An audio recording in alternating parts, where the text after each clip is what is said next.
де қылып беріп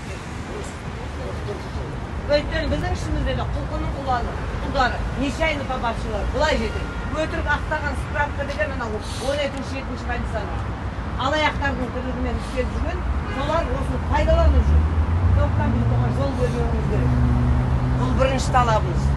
Екіншіден, қазақ қашанда қара жамылмаған. Біз әрине азалы күн, бүгін еске алу күні. Анау ұлы алаш бабаларымыздың бастап. Онан кейін желтоқсан көтерілістері 86 жылдары өткен болған. Онан бері де биылға жылға тіпті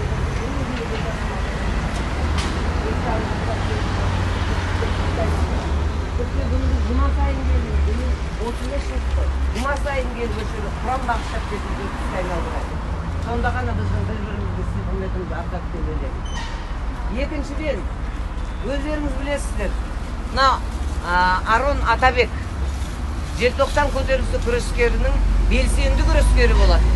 Көбісі. Аронның қазаққа жасаған, қазақ еліне, қазақ ұрпағына жасаған еңбектері өте зор. Бірақ осы күнге дейін, міне 10 жыл болыпты Аронның отырғанына, 14 жылға сотталды.